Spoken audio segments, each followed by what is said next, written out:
미국에서 교회를 다니는 한인들을 대상으로 설문조사를 한 것을 제가 본 적이 있습니다. 여러 설문의 내용이 있었는데 그 중에 하나의 질문이 이런 질문이었습니다. 성경에 나오는 인물들 가운데에 누구를 가장 존경하며 삶의 모범으로 삼고 있습니까? 성경의 이 수많은 사람들 가운데에 미국에서 이민 생활을 하는 사람들이 대부분 이 사람을 꼽았습니다. 요셉입니다. 그럴만한 것이 요셉이라는 인물은 이유가 어떻게 됐든지 간에 소위 애굽으로 이민 가서 성공한 사람입니다. 그러니 같은 이민자로서 노예에서 총리가 된 요셉이 당연히 존경스러운 사람, 또 본받을 만한 사람, 그렇게 여겨졌겠죠. 자, 미국 교민들의 생각은 그렇다 치더라도 우리가 본문을 통해서 만나게 되는 이 요셉이라고 하는 이 인물은 여러모로 우리가 깊이 묵상을 해봐야 하는 그러한 인물입니다. 기독교에서는 역사를 말할 때에 구속사라고 하는 말을 씁니다. 하나님이 인간을 구원해가는 역사, 이런 의미겠죠. 자, 그리고 그 구속사의 샘플로 하나님께서 구약 시대에 보여주신 사건이 바로 출애굽 사건입니다. 출애굽이 어떻게 가능했는지 우리는 너무 잘 아실 겁니다. 요셉이 애굽의 노예로 팔려가지요. 그런데 그곳에서 총리가 됩니다. 그리고 이스라엘 백성들을 70명이죠. 고센 땅에 불러들입니다. 그 70명이 수백만이 됩니다. 그 이후로 요셉을 알지 못하는 바로가 이스라엘 백성들을 탄압하죠. 그 탄압이 하나님께 상달이 되고 하나님이 그들의 탄압을 듣고 모세를 통하여 애굽에서 백성들을 탈출시킨 사건, 이것이 출애굽입니다.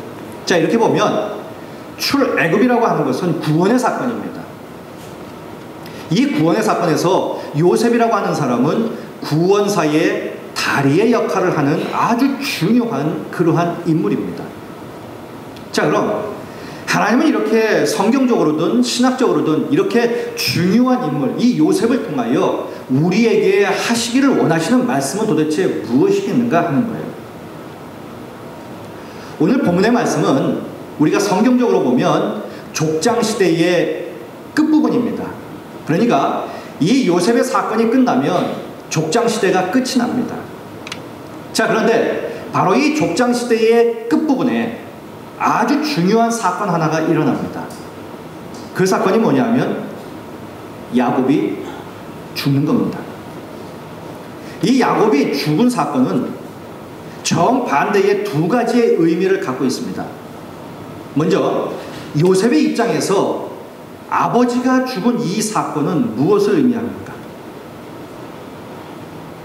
형들을 복수하고자 하는 복수의 장애물이 없어진 거예요. 여러분, 요셉의 입장에서 한번 보십시오. 인생 살면서 도저히 당해서는 안 될 일들을 다른 사람도 아니면 형들에게 당했습니다. 인간적으로는 꼭 한 번은 손을 보고 싶은데 아버지가 살아계시니까 어쩔 수가 없어요. 그럴 수가 없습니다. 그런 상황에서 지금 아버지가 죽었어요. 이제는 그 누구도 복수를 방해할 사람이 아무도 없게 되는 겁니다. 자, 반대로 형들의 입장에서는 그러면 어떻습니까? 형들의 입장에서는 생명선이 끊어져 버립니다. 자신들이 동생한테 한 일이 있거든요. 도저히 인간으로서는 할 수 없는 일을 동생한테 했습니다. 자, 그런데도 아버지가 살아 계시니까 아버지의 그늘 아래서 목숨을 부지하고 있었어요. 그런데 아버지가 돌아가셨어요. 이제는 자기네들을 지켜줄 사람이 없어져 버린 거예요. 자기네들의 목숨을 보호해줄 사람이 사라져 버렸어요. 그렇게 되니까 이 형들은 겁이 난 거예요. 이러다 난 죽겠구나. 그러자 이 형들이 요셉에게 거짓말을 합니다. 그 거짓말이 16절 17절이에요. 제가 다시 한번 읽겠습니다. 요셉에게 말을 전하여 이르되 당신의 아버지가 돌아가시기 전에 명령하여 이르시기를 너희는 이같이 요셉에게 이르라.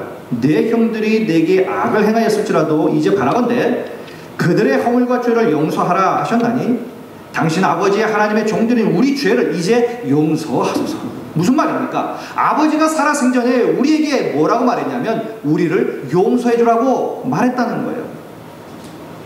그런데 이 말은 거짓말입니다.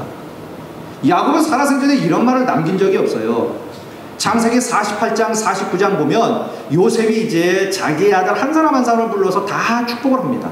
마지막 유언을 남겨요. 그런데 그 말 어느 한 곳에도 자신들을 용서해 주라고 하는 유언은 없었어요.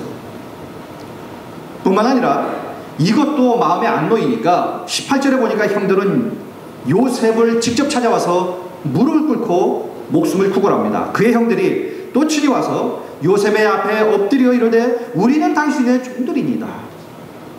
살려달라는 얘기죠. 이렇게 형들이 애걸복걸하는 현장에서 요셉은 그들에게 너무나 감동적인 이야기를 하죠. 그것이 19절에서부터 21절의 말씀입니다. 우리 같이 읽도록 하겠습니다. 19절에서부터 21절입니다. 요셉이 시작. 요셉이 그들에게 이르되 두려워하지 마소서. 내가 하나님을 대신하리까. 당신들은 나를 해하려 하였으나 하나님은 그것을 선으로 바꾸사 오늘과 같이 많은 백성의 생명을 구원하게 하시려 하셨나니 당신들은 두려워하지 마소서. 내가 당신들과 당신들의 자녀를 기르리라. 아멘. 자, 이 본문을 보면은 두 가지의 가치관이 충돌을 합니다. 하나는 형들이 보여준 가치관이에요. 이 형들이 가지고 있었던 가치관은 뭐냐면 상황에 따라 사는 가치관이에요. 지금 상황이 어떻습니까? 안 좋잖아요. 목숨이 위태로운 겁니다. 일단 살고 봐야 되잖아요. 동생에게 비굴하게 자기들의 목숨을 지금 구걸하고 있습니다. 상황이 안 좋기 때문이에요. 이렇게 형들은 상황에 따라 움직이는 그런 가치관을 지금 보여주고 있는 거예요. 자, 그런데 이렇게 상황에 따라 변하는 가치관을 요셉에게 적용을 시켜보면 요셉은 어떻게 해야 합니까? 요셉은 그 형들을 가만 놔두면 안 돼요. 그 형들을 죽여야죠. 상황이 바뀌었잖아요. 아버지가 죽었잖아요. 이제 복수할 기회가 생겼잖아요. 상황이 바뀌었기 때문에 이젠 형들을 죽여도 됩니다. 그런데 요셉은 바로 이 시점에 형들이 가지고 있었던 바로 상황에 따라 변하는 그런 가치관으로 그 형들을 대하지 않았다는 거예요. 당신들은 나를 헤아려 했지만 하나님은 이 모든 것을 선으로 바꿨다는 거예요. 이 모든 악을 선으로 바꿨다는 거예요. 나는 하나님을 대신하지 못한다는 겁니다. 내가 당신들에게 할 수 있는 것은 하나님께 받은 은혜대로 당신들을 용서하고 내가 당신들을 돌보는 것이라는 거예요. 소위 요셉은 상황을 뛰어넘어서 최악의 상황까지도 뒤덮어버리는 은혜의 가치관으로 그 형들을 지금 대하고 있는 거예요. 이 말씀은 우리에게 이런 메시지를 주죠.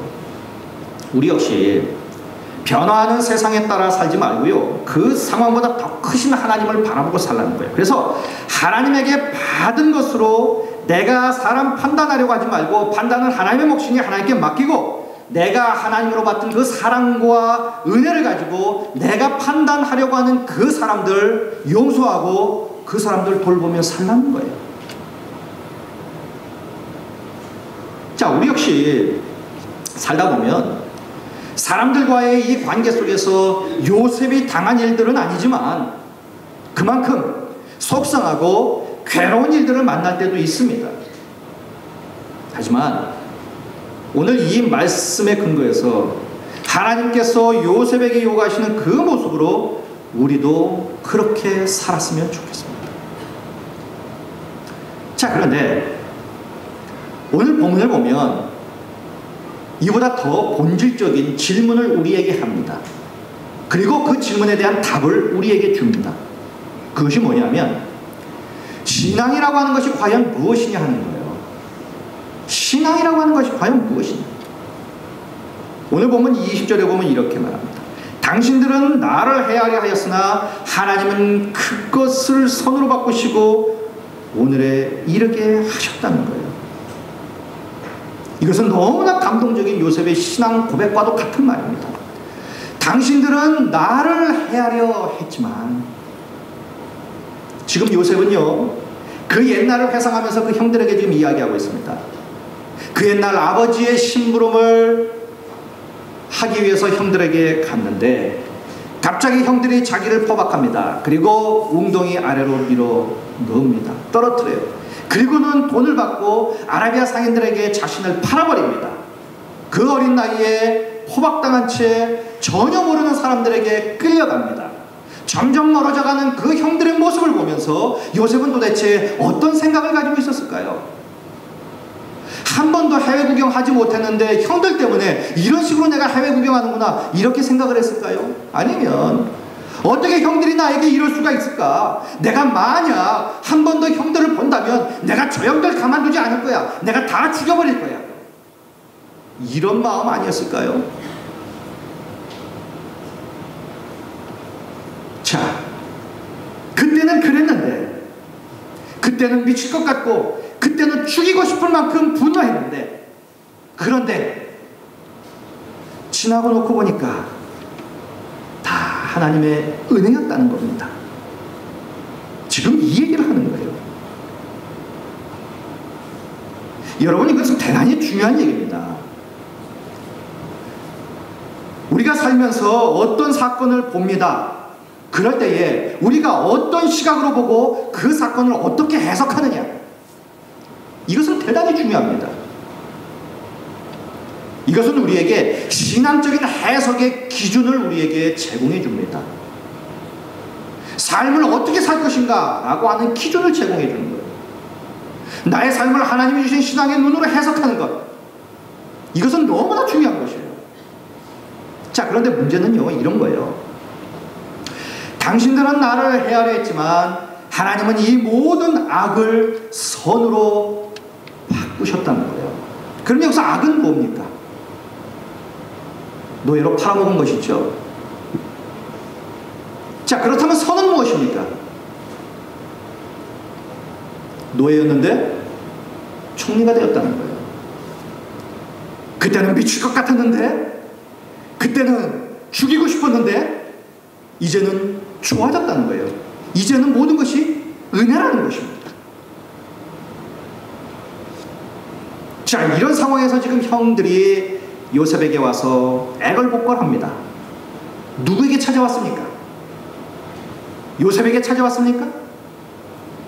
아니에요.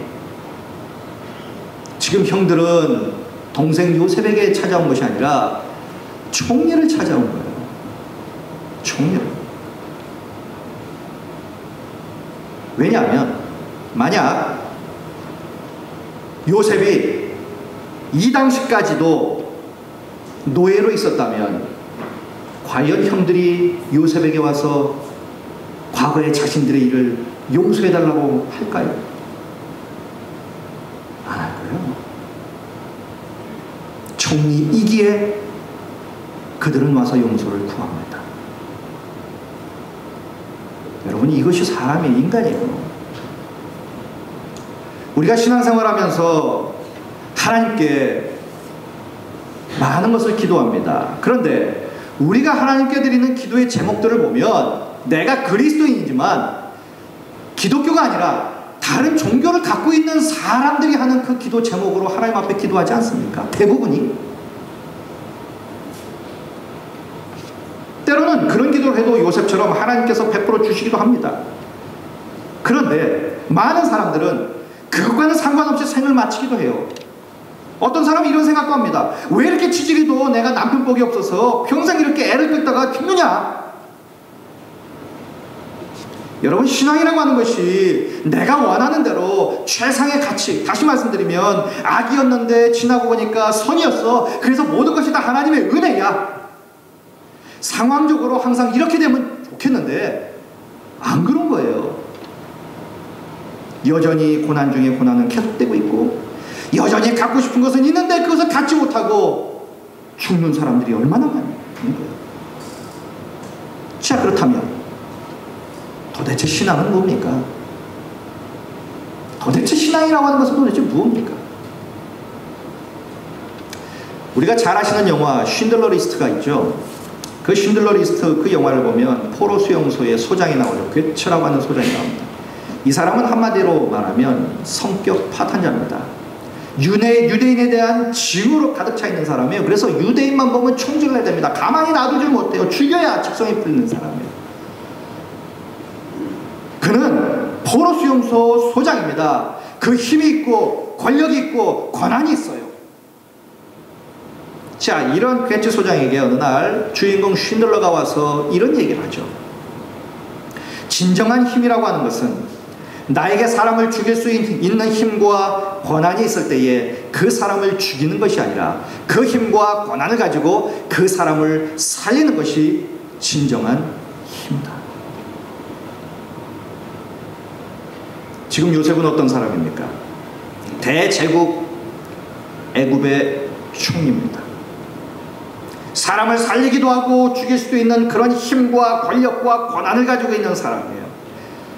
사람 죽이는 것은 일도 아닙니다. 형들이 자기 앞에 서 있는데 그 형들 죽이는 건 일도 아니에요. 자기 손에 피 안 묻혀도 됩니다.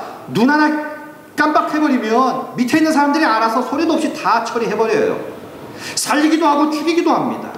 총리가 뭐가 그렇게 그게 힘들겠습니까? 그런 힘이 있고 권한이 있고 권력이 있어요. 그럼에도 불구하고 요셉은 그 형들을 용서합니다.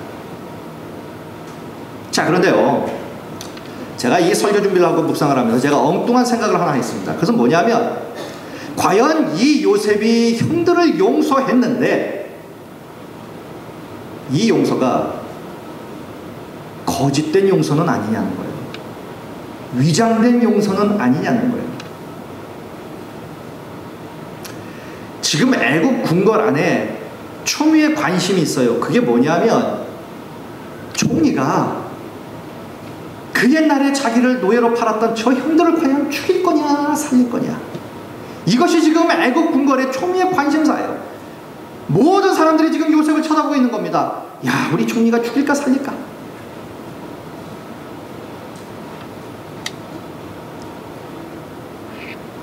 총리가 체면이 있죠. 과연 살릴까 죽일까? 요셉은 뭐라고 말합니까? 나 다 용서했다. 내가 그들을 다 돌볼 것이다. 과연 진짜일까요? 총리라고 하는 그 체면 때문에, 속으로는 아닌데 사람들이 보는 이목 때문에, 총리라는 그 체면 때문에 용서한다고 말하지는 않을까요? 언젠가 교회에서요, 산에 갔습니다. 제가 지금 쓰고 있는 안경이 이 다초점 렌즈입니다. 위는 시력에 맞춰서 쓰는 안경이고요, 아래는 돋보기예요. 이 안경을 쓰면 한 3, 4개월은 굉장히 불편합니다. 이 밑은 돋보기이기 때문에 돋보기로 밑을 보면요, 높낮이가 구별이 잘 안 돼요. 이 안경을 쓰고 제가 산에 갔다가 굴렀습니다. 제가 청바지를 입고 갔는데 청바지가 다 찢어졌어요. 같이 가셨던 우리 성도님들이 깜짝 놀랐습니다. 목사님 괜찮으세요? 벌떡 일어나가지고, 아, 저 괜찮습니다. 아, 저 괜찮습니다. 지금 무릎에선 지금 뭔가 일이 일어났어요. 이게 지금 무릎 가만히 생각해보니까 안 봐도 뻔해요. 피가 철철 지금 나고 있어요. 뭐가 시원하거든요 지금. 그럼에도 불구하고 전 얘기합니다. 아, 괜찮습니다. 우와, 어디 화장실 있으면 혼자 가서 울고 싶은데 목사 체면에 아, 괜찮습니다. 한방 웃음을 짓고 끝까지 산행을 다 마치고 밥도 다 먹고, 그리고 집에 와가지고 여보, 나 무릎 다 까졌어요. 보니까 진짜 홀라당 다 까진 거예요. 이 무릎하게 다 났는데 한 달이 더 걸렸어요. 그래도 목사인데, 저 죽겠습니다, 이거 보세요. 이럴 수가 없는 거예요. 체면이 있지. 목회하다 보면 우리 성도님들이 그런 말씀합니다. 목사님 힘드시죠? 아니요, 괜찮습니다. 속은 힘들어 죽겠는데. 체면이잖아요. 자, 여러분, 지금 요셉이 총리예요. 체면이 있는 사람입니다. 만약에 이 형들을 죽이면 자기 밑에 있는 부하들이 뭐라고 생각할까요? 야, 저 총리 진짜 속 좁다. 그 살려주면 되잖아. 다 옛날 얘긴데. 그 용서하면 되잖아. 그거 옛날 얘긴데. 보고 있단 말이에요. 혹시 요셉도 그것 때문에 자기 속은 부글부글 끓으면서 다 단칼에 목을 베고 싶은데 체면 때문에 나 다 용서했어, 내가 그 사람들 다 책임질게, 이렇게 말한 것은 아닐까요? 자, 그런데요, 제가 스스로 이런 질문을 해놓고 답을 찾으려고 제가 창세기를 다시 읽었습니다. 그리고 제가 지금까지 목회를 하면서 창세기를 한두 번 설교를 한 것이 아니에요. 새벽기도 시간에는 1장부터 50장까지 다 강연을 했습니다. 요셉에 대한 설교를 한두 번 했겠습니까? 그럼에도 불구하고 그동안 발견하지 못했던 두 가지 사실을 제가 발견을 했어요. 첫째는 요셉은 그의 일생에 단 한 번도 하나님을 직접 눈으로 본 적이 없다는 거예요. 두 번째, 본 것은 고사하고 단 한 번도 하나님의 음성을 직접 들어본 적도 없는 거예요. 이것이 요셉이더라고요. 이건 놀라운 사실입니다. 왜냐하면 그 당시 요셉이 살고 있었던 시대는 족장시대예요. 족장시대는 하나님께서 친히 나타나셔서 당신의 모습을 보여주시고 하나님이 친히 말씀하시는 것이 다반사예요. 그것이 일상입니다. 아브라함, 야곱, 이삭, 안 그렇습니까? 그런데 요셉에게만큼은 하나님이 나타나질 않아요. 하나님이 직접 말씀하시는 것이 한마디도 없어요. 그 이후의 사람, 한참 그 이후의 사람, 다윗이든 솔로몬이든 예언자든 이 사람들에게는 나타나시고 직접 말씀을 하셨단 말이에요. 그럼에도 불구하고 요셉에게만큼은 단 한마디도 하지 않습니다. 철저하게 침묵해요. 보디발의 아내에게 모함을 받아서 억울하게 감옥살이 할 때도 하나님은 입 다물고 계세요. 너 얼마나 힘드냐? 위로의 말씀 없는 거예요. 인생 역전에서 대제국 애국의 총리가 됐을 때도 하나님은 입 다물고 계십니다. 너 진짜 잘 참았고 잘했다. 칭찬 한마디 없어요. 우리가 신앙생활하면서 힘든 게 이런 거 아닙니까? 하나님은 우리가 아버지라고 고백합니다. 근데 무슨 아버지가 한 번도 보여주질 않아요. 무슨 아버지가 한 번도 음성을 직접 들려주질 않는 거예요. 아버지인데 이것이 어렵잖아요. 이런 면에서 보면 요셉이나 우리나 똑같은 거예요. 자, 그런데 또 하나 중요한 것을 발견한 것은 이겁니다. 요셉의 인생은 노예에서 총리가 됐어요. 이런 인생은요, 하나님이 직접 만들어주시지 아니하시면 되어지지 않는 인생이에요. 될 수가 없는 인생이에요. 이러한 인생은요, 남아공의 만델라 대통령이 23년 동안 감옥에 있다가 대통령이 되었다. 우리나라로 보면 노무현 대통령이 고졸 출신인데 대통령이 된 입지전적인 인물이다. 이런 것하고는 비교가 되지 않는 얘기예요. 여러분, 지금 대제국 애굽의 총리가 누구입니까? 요셉이에요. 요셉은 어느 나라 사람입니까? 히브리 사람이에요. 히브리 사람은 그 당시에 애굽에 봐서는 어떤 나라냐면 우리가 지금 봐서 아프리카 저 어디 오지의 조그마한 부족과 똑같은 거예요. 그 사람이 총리가 된 거예요. 게다가 요셉의 신분은 노예예요. 노예는 사람이 아니에요. 이만큼 노예에서 총리까지 이렇게 극단적인 삶을 살았던 사람이 요셉이에요. 자, 그런데 우리가 사람 사는 그 삶을 가만히 들여다보면 이렇게 사람의 삶이 이렇게 극단적으로 변하면 사람 자체가 변합니다. 소설가 윤흥길 씨라고 하는 분이 쓴 그 소설 중에 완장이라고 하는 소설이 있어요. 아시는 분은 아실 거예요. 영화로도 만들어졌습니다. 6.25가 났습니다. 인민군이 쳐들어 내려와요. 어느 한 마을에 들어갑니다. 그런데 그 마을에 머슴으로 살던, 머슴이에요. 그냥 그렇게 핍박을 받고 살던 머슴이죠. 머슴으로 살던 순박한 청년에게 노란 완장을 하나 딱 채워주고, 그리고 그 마을에 있는 큰 저수지에 관리직을 맡겨줍니다. 그 전에는 그렇게 순박하던 그 사람이 완장을 차니까 사람이 180도 바뀌는 거예요. 포악한 사람이 됩니다. 완장 하나 차더니만 폭군으로 바뀌는 거예요. 제가 오래전에 영화를 봤는데 그때 영화의 주인공이 누가 나왔냐면 이대근 씨가 나왔어요. 여러분, 이대근 씨 잘 아시죠? 그분 특유의 제스처, 아니 뭐야 이러잖아요. 그 영화에서 그런 거 완장을 차더니 사람이 그러는 거예요. 그냥 완장 하나 채워주니까 사람이 이렇게 바뀝니다. 여러분, 돈 벌기 전에는 돈 때문에 사람들한테 무시당했어요. 그런데 돈 벌고 나니까 그 사람 가지고 또 사람을 부리더라는 거예요. 교회 안에서 계급적으로 생각하는 직분 받기 전에는 새벽기도 나오세요 하면 잘 나옵니다. 전도하세요 합니다. 뭐 하세요 하면 합니다. 그런데 직분 받고 나면 그만이에요. 그땐 사절사절도 안 합니다. 상황으로 본다면 요셉은 바뀌어도 여러 번 바뀌어야 되는 사람이었어요. 그런데 요셉은 그렇게 억울하게 여인에게 모함을 받아서 감옥에 가자 밤낮 없이 울었더라. 하나님을 원망하였더라. 성경은 이렇게 쓰고 있지 않습니다. 요셉이 애굽의 총리가 되자 한풀이 하듯이 그가 정치를 했다. 성경은 또 이렇게도 쓰고 있지 않습니다. 요셉이 사는 모습을 보면 상황과는 상관없이 항상 똑같았다는 거예요. 감옥에 있던지 그가 총리가 되었던지. 보디발의 아내가 유혹을 할 때도 요셉은 이렇게 거절하잖아요. 내가 어떻게 하나님 앞에서 죄를 짓겠습니까? 그가 총리가 되어서 모든 권력을 다 휘두를 수 있는 그런 상황에서도 그는 이렇게 고백을 하죠. 내가 누구간데 하나님을 대신합니까? 요셉의 사는 모습을 보면 상황은 하늘과 땅 차이였는데 그 모습은 항상 똑같았어요. 어떻게 이것이 가능합니까? 요셉이 살았던 삶의 방식이 있어요. 그것은 내가 항상 하나님 앞에 있고 하나님이 항상 내 앞에 있다라고 하는 것을 늘 염두에 두고 살았던 사람. 목전에서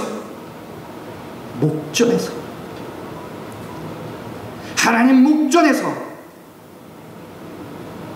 이것이 그의 신앙의 모습이었어요.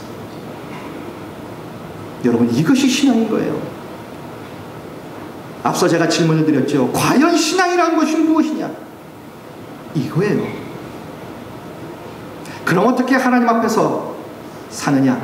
그 하나님 앞에서 산다는 것이 무슨 의미냐? 그것은 하나님 앞에서 민감해지는 거예요.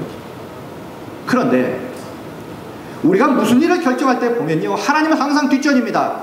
그리고 내 이익이 먼저예요. 계산이 먼저입니다. 내 편리함이 먼저예요.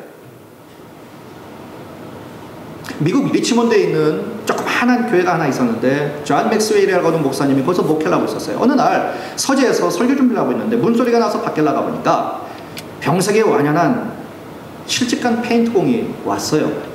그래서 불쌍한 마음에 돈 몇 푼을 주고 돌려보냈습니다. 그리고 그 다음 주에 예배가 시작되고 이제 설교를 막 하려고 하는데 그때 찾아왔던 그 실직한 페인트공이 문을 열고 들어옵니다. 조그만한 교회니까 교인들이 다 그를 쳐다봅니다. 그가 가운데로 뚜벅뚜벅 걸어 나와서 본당 한가운데 씁니다. 그러면서 예배 드리고 있는 그 사람들에게 이렇게 묻습니다. 당신들이 지금 모여서 예배를 드리고 있는데 내가 하나 물읍시다. 도대체 하나님을 믿는다는 것이 도대체 무슨 의미입니까? 이 이야기를 하고 이 사람이 조금은 푹 쓰러집니다. 죽었어요. 하나님을 믿는다는 것이 도대체 무슨 의미입니까? 이 한마디가 매너리즘에 빠져있던 그 리치몬드 교회의 성도들을 뒤집어 놨어요. 이익고 난 다음부터는 모든 사람들이 무슨 일을 할 때는 먼저 이렇게 질문을 합니다. 하나님이라면 어떻게 하실까? 그 이전까지는 이익이 먼저였습니다. 계산이 먼저였어요. 편리함이 먼저였습니다. 나의 상황이 먼저였어요. 내 생각과 나의 기득권이 먼저였습니다. 그런데 그 일 이후부터는 바뀐 거예요. 과연 하나님이 기뻐하시는 일인가? 과연 하나님이 무엇을 기뻐하실까? 이 상황에서 하나님은 과연 어떻게 하실까?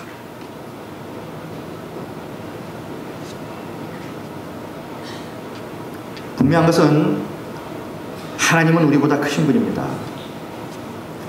하나님은 나와는 다른 하나님만의 방법을 가지고 계세요. 그 하나님의 방법과 내 방법이 다를 때도 많지요. 그럴 때 우리는 하나님께 때를 쓰기도 합니다. 하지만 하나님이 나와 같다면 굳이 내가 하나님을 믿을 이유가 뭐가 있겠습니까? 하나님의 수준이 나 같은 사람의 수준이라면 내가 하나님을 믿을 이유가 뭐가 있겠습니까? 분명 하나님은 나와 달라요. 그렇게 하나님이 나를 위하여 주시는 것은 항상 최고요, 최선인 거예요. 여러분, 이러한 생각이 정립이 안 되면요, 우리의 삶은 절대적 하나님에 의해서가 아니라 시시때때로 변하는 상황에 따라 흔들리게 됩니다. 하나님을 배반하는 것, 그래도 식은 죽 먹긴 거예요. 상황이 바뀌면 그렇게 할 수 있거든요. 그렇기 때문에 우리가 예수 믿는다는 것이 사정없이 움직이는 우리의 상황을 보고 상황에 부합하여서 사는 것이 되어서는 안 된다는 거예요. 중국 고서에 나오는 말처럼 각주구검, 이것이 되어서는 안 된다는 거예요. 각주구검이 무슨 말입니까? 어떤 사람이 강 이쪽에서 저쪽으로 배를 타고 나룻배를 타고 건너갑니다. 근데 그 사람에게는 보검이 있어요. 보검을 옆에 딱 놔두고 이제 배를 타고 건너가는데 노를 막 저으면 배가 흔들리잖아요. 배가 흔들흔들 하다 보니까 보검이 있다가 점점 흔들흔들 하더니만 강물에 풍덩 빠졌습니다. 그러더니 같이 타고 있던 사람들이 깜짝 놀라면서 아이고 아까운 거. 그런데 정작 이 보검의 주인은 벚꽃자리에서 조그만 칼을 꺼내더니 물이 빠진 바다가 이제 강이 아니라 빠진 그 타고 있던 나룻배에다가 엑스표를 하는 거예요. 여기에 빠졌다 이거죠. 그리고 강 저쪽에 가서 일을 다 보고 난 다음에 갈 때 그 지점 보고 엑스표 난 거 보고 들어가서 건지겠다는 거예요. 들어갔습니다. 찾았을까요? 지금까지도 그 사람은 소식이 없습니다. 흔들리고 움직이는 배에 엑스표 해봐야 그 검은 찾을 수가 없는 거예요. 그런데 신앙생활, 삶을 그렇게 살더라는 거예요. 우리가 예수 믿는 것이 각주구검이 되어서는 안 됩니다. 사정없이 움직이는 우리의 상황에 따라 신앙생활하면 그 삶은 늘 불안해요. 늘 흔들립니다. 늘 위태위태한 거예요. 언제 넘어질지 모르는 거예요. 언제 하나님 배신할지 모르는 거예요. 늘 자기 상황과 자기 편리함대로 사는 거예요. 그러기에 영원히 흔들리지 아니하고 우리에게 항상 최고의 것과 최선의 것으로 주시는 하나님만을 믿고 사는 것, 이것이 신앙생활인 거예요. 요셉은 바로 그런 하나님을 믿었고 그렇게 살았던 거예요. 그 하나님의 최고의 것, 최선의 것이 요셉에게는 감옥이어도 요셉은 원망하지 않았어요. 왜입니까? 그것이 최선이고 최고라는 것을 알아요. 그렇게 하시는 하나님의 마음을 알았기 때문에 요셉의 삶은 이런 삶이었어요. 그러기에 요셉이 형들에게 고백한 그 고백은 그의 진실한 신앙에서 나온 진실한 고백이었다는 거예요. 이것이 또한 신앙입니다. 사랑하는 성도 여러분, 요셉이 이렇게 파란만장한 삶을 살면서 얼마나 답답했겠습니까? 보이지 않는 하나님, 들리지 않는 하나님, 그런 하나님을 믿고 왔다는 것이에요. 그런데 그 요셉에게 성경은 놀라운 증언을 합니다. 이런 증언을 해요. 하나님이 요셉과 함께 하시니 그를 범사에 형통하게 하셨다. 이 말은 요셉 스스로가 자기의 인생을 보고 고백한 독백이 아니에요. 요셉 주위에 있는 사람들이 요셉의 삶을 보면서 요셉의 인생을 평가해준 다른 사람들의 평가예요. 하나님이 함께 하시니 요셉이 범사에 형통했다는 거예요. 자, 그런데요, 이 요셉에 관련된 내용이 11장이 나오는데 이 창세기 11장에 나오는 요셉의 내용 중에 요셉이라는 단어와 가장 많이 붙어서 나오는 단어가 형통이라는 단어예요.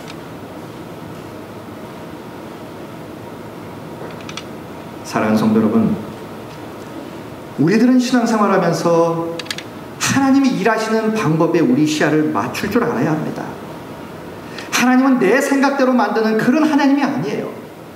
때론 하나님이 역사를 주관하실 때에 복과는 상관없이 사람을 부르실 때도 있어요. 여러분, 이 땅에서 가장 하나님의 복을 많이 받아야 되는 사람이 있다면 누구겠습니까? 저는 자신 있게 이렇게 말할 수 있어요. 예수님의 제자라고. 그런데 그들의 삶과 최후는 어떻습니까? 인간적인 눈으로 보면 이것은 비참한 거예요.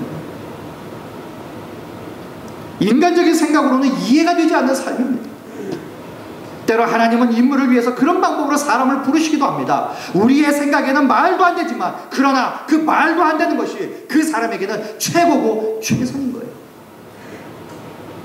신앙인들은 말도 안 되지만 그것을 최고요 최선, 하나님이 주신 것이기 때문에 최고요 최선인 줄 알고 그것을 받아들이고 사는 사람이 신앙인인 거예요. 그래서 순교도 하는 거예요. 그래서 세상 사람들이 다 부러워하는 재산이 있고 권력이 있고 명이 있지만 그것을 다 내려놓고 복음을 위해 살기도 한다는 거예요. 중요한 것은 하나님이 운영하시는 방법이 무엇이든지 간에 내가 하나님을 바로 고백하고 하나님 앞에 바르게 살면 내게 주시는 것은 항상 하나님의 최고요 하나님의 최선을 주신다는 거죠. 이것을 믿고 사는 것, 이것이 신앙입니다. 이렇게 사는 사람, 그 사람이 신앙인 거예요. 그러게 바라기는 우리에게 남아있는 우리의 인생을 살아가는 동안에 우리의 신앙이 지금까지는 그저 귀로만 듣던 그러한 아주 가느다란 신앙이었다면 욥이 그 후에 고백했던 것처럼 이제는 내가 하나님을 눈으로 봅니다. 이렇게 성숙되어진 신앙. 그래서 보이는 상황에 안주하지 아니하고 그 상황보다 더 크신 하나님을 신뢰하면서 더 크신 하나님이 주시는 그 하나님의 복의 주인공으로 사시는 우리 모두가 되시기를 주님의 이름으로 간절히 축원드리겠습니다. 기도하시겠습니다.